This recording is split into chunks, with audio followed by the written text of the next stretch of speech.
आऊज़ुबिल्लाहि मिनश्शैतानिर्रजीम बिस्मिल्लाहिर्रहमानिर्रहीम। शुरू करता हूँ अल्लाह ताला के बबरकत नाम से, यकीनन जो सब दुआओं का कबूल करने वाला है।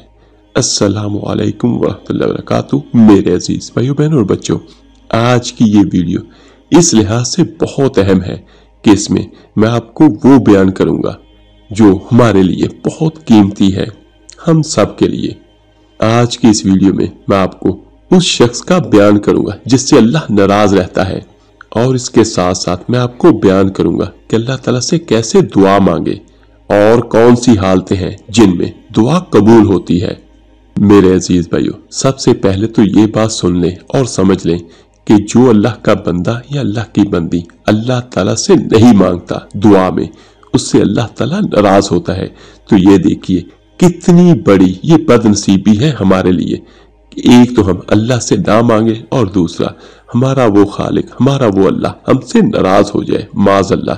तो ये हमें किसी भी हालत में कबूल नहीं है।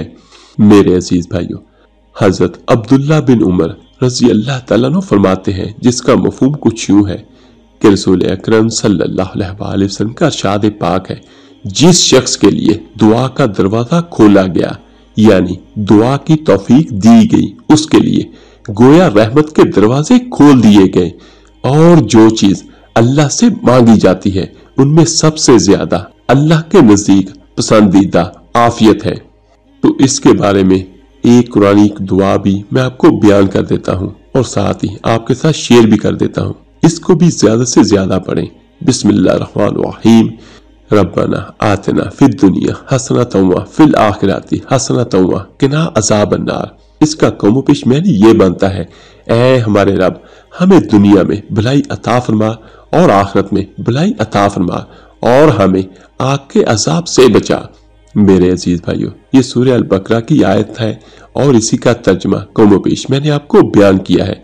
तो जिस मेरे भाई बहन को कोई भी हाजत हो या कोई मसला मसाइल हो, तो वो इस दुआ को रोजाना सुबह और शाम को सिर्फ एक एक तस्बीह कर ले, अव्वल आखिर दुरूद पाक के साथ, यानी 11 बार दुरूद पाक पहले पढ़े, उसके बाद 100 मरतबा ये दुआ पढ़े और आखिर में फिर 11 बार दुरूद इब्राहिमी नमाज वाला पढ़े। उसके बाद हाथ उठाकर अल्लाह से दुआ करे। तो देखिए कितनी खूबसूरत दुआ है कि इस दुआ के जरिए से अल्लाह ताला दुनिया में भी आपको भलाइयां, आपको बरकतें अता करेगा और आखिरत के दिन भी अल्लाह ताला अपनी रहमतें अता करेगा और अज़ाब कब्र से भी अल्लाह पाक अपनी रहमत से हमें महफूज रखेगा। मेरे अजीज भाइयों, ये मैंने आपको तिरमिज़ी की हदीस के मुताबिक बयान किया है कि ये दुआ बहुत पसंदीदा है। और हजरत सलमान फारसी रज़ी अल्लाह ताला अन्हु कहते हैं कि रसूल खुदा सल्लल्लाहु अलैहि वसल्लम ने फरमाया, तकदीर को दुआ के अलावा कोई चीज नहीं बदल सकती और उम्र में नेकी के अलावा कोई चीज इजाफा नहीं कर सकती।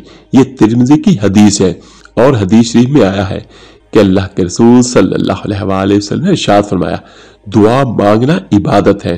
फिर आप सल्लल्लाहु अलैहि वसल्लम ने बतूरे दलील कुरान करीम की ये आयत तलावत फरमाई, जिसका तर्जुमा कमोपेश ये है, और तुम्हारे रब ने मुझसे फरमाया, मुझसे दुआ मांगा करो, मैं तुम्हारी दुआ कबूल करूंगा। बेशक जो लोग अज़राह तकब्बर मेरी इबादत से सरताबी करते हैं वो जरूर जहन्नम में दाखिल होंगे ज़लीलो ख्वार होकर। रसूल अकरम सल्लल्लाहु अलैहि वसल्लम ने इरशाद फरमाया कि अल्लाह ताला के यहाँ दुआ से ज्यादा और किसी चीज की वक़्त नहीं है। अल्लाह के रसूल सल्लल्लाहु अलैहि वसल्लम ने फरमाया कि जो शख्स अल्लाह ताला से कोई सवाल नहीं करता यानी दुआ नहीं करता, अल्लाह ताला उस शख्स से नाराज हो जाते हैं। इसी हदीस के बाज़ तरीक में है कि जो अल्लाह ताला से दुआ नहीं मांगता, अल्लाह पाक उससे नाराज हो जाता है। और मेरे आका करीम सल्लल्लाहु अलैहि वसल्लम ने सहाबा इकराम रज़ी अल्लाह ताला अन्हा से खिताब करके फरमाया, तुम अल्लाह से दुआ मांगने में आजिज़ ना बनो और कोताही ना करो। इसलिए दुआ करते रहने की सूरत में हरगिज़ कोई शख्स किसी नागहानी आफत से हलाक ना होगा। यानी दुआ हर हाल में कबूल होती है, उससे मुश्किलातें और परेशानियां भी दूर होती है। एक और जगह पर इरशाद फरमाया, जो शख्स ये चाहे कि अल्लाह ताला उसकी दुआ सख्तियों और मुसीबतों के वक़्त कबूल फरमाए, उसको चाहिए कि वो बदहाली और खुशहाली में भी कसरत से दुआ मांगा करें। और सुभान अल्लाह, कितनी खूबसूरत इरशाद मेरे आका करीम सल्लल्लाहु अलैहि वसल्लम ने फरमाया, दुआ मोमिन का हथियार है और दुआ आसमान और जमीन का नूर है। एक मर्तबा नबी करीम सल्लल्लाहु अलैहि वसल्लम एक ऐसी कौम के पास से गुजरे जो किसी मुसीबत में गिरफ्तार थी, तो उनकी हालत देखकर सहाबा ने आप सल्लल्लाहु अलैहि वसल्लम से दरियाफ्त फरमाया, क्या ये लोग अल्लाह से आफियत की दुआ मांगा करते थे?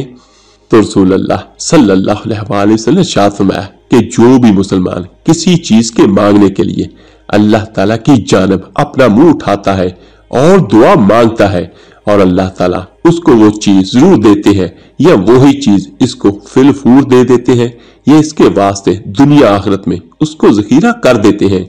तो इन अहादीस से दुआ मांगने की फजीलत और दुआ की अहमियत का अंदाजा लगाया जा सकता है। अल्लाह पाक बात फैसलों को बदलने पर पूरी तरह कादिर है और ये बात रसूल अकरम सल्लल्लाहु अलैहि वसल्लम की बात दुआओं से साबित होती है। दुआए कनूत में रसूल अल्लाह सल्लल्लाहु अलैहि वसल्लम से ये अल्फाज साबित है, जिसका तर्जमा मुझे उस बुराई से बचा ले जिसका तूने फैसला किया है। तो इसका मैंने क्या कि दुआ तकदीर को बदल देती है। अगर कोई ऐसी मुसीबत मुश्किल परेशानी है जो तकदीर में लिखी भी हुई है, तब भी अब अल्लाह पाक से दुआ करें। अल्लाह ताला यकीनन हर चीज को बदलने पर कादिर है।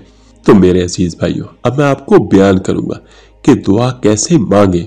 अल्लाह ताला से आहोजारी और खुफिया तरीके से दुआ की जाए, जिस तरह के हदीस मुबारक में आता है कि लोगों अपने नफ्स के साथ नरमी करो, यानी आवाज बस रखो।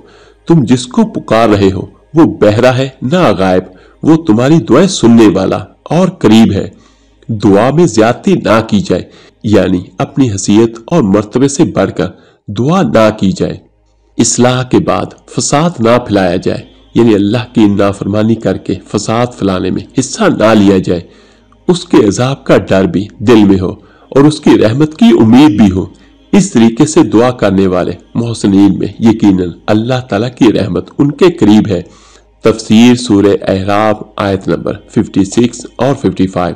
दुआ में अल्लाह ताला की सिफात जो उसके 99 नामों से जाहिर है, उनका और अपनी किसी नेकी का वसीला दिया जा सकता है। दुआ के आगाज में पहले अल्लाह के जितने नाम याद हों उनको लिया जाए, फिर अल्लाह की हम्दो सना की जाए, जिसके लिए सूरह इखलास और सूरह फातिहा पढ़ी जा सकती है। और उसके बाद रसूल अकरम सल्लल्लाहु अलैहि वसल्लम पर दुरूद पाक भेजें, फिर अपने गुनाहों का इकरार करें और तौबा करें। अब दुआ मांगे। जितनी दुआएं अरबी की याद हों पढ़ें, पहले अपने लिए और आखिर में दूसरों के लिए और तमाम मुस्लिम उम्मा के लिए दुआ करें, सारे इंसानों के लिए, सारे जिन्नात के लिए। और उसके बाद दुरूद पाक पढ़ें और इस बात का यकीन रखें कि दुआ का जवाब आता है और दुआ जरूर कबूल होती है। सिर्फ शर्त यह है कि पूरे यकीन और दिल से मांगी जाए। और आखिर में मैं आपको बयान करता हूँ जिन हालतों में अल्लाह पाक दुआ को ज्यादा कबूल फरमाते हैं। दुआ करने वाला मज़कूरा हालतों में दुआ करे तो उम्मीद है अल्लाह ताला उसकी दुआ को जरूर कबूल फरमाएंगे। नमाज की अजान होने के वक्त, यानी अजान सुनने, अजान का जवाब देने और अजान की दुआ पढ़ने के बाद दुआ करें। अजान और तकबीर के दरमियान, यानी अजान और कामत के दरमियान जहां भी मौका मिल जाए दुआ करें। जो शख्स किसी मुसीबत या सख्ती में गिरफ्तार हो, हय्या अलस सलाह हय्या अलल फलाह के बाद दुआ करें। जिक्र की मजलिसों में ख्वाह जिक्र अल्लाह का हल्का हो, ख्वाह दरसे कुरान और हदीस का, ख्वाह कोई बयान का, फर्ज नमाजों के बाद, यानी जमात से नमाज पढ़ने और सलाम फेरने के बाद दुआ करें। नमाज में सजदे के अंदर मगर वही दुआ मांगे जो कुरान और हदीस में आई हो। कुरान पाक की तिलावत से फारिग होने के बाद, खास करके खत्मे कुरान के बाद, ख्वाह खुद खत्म किया हो या ख्वाह किसी दूसरे ने, दुआ करे। और जमजम का पानी पीने की हालत में, यानी जा जमजम पर खड़े होकर पानी पिए और अल्लाह ताला से अपने लिए और दूसरे भाइयों बहनों के लिए भी जरूर दुआ करें। और सबसे बेहतरीन वक़्त दुआ की कबूलियत का नमाज तहज्जुद भी है।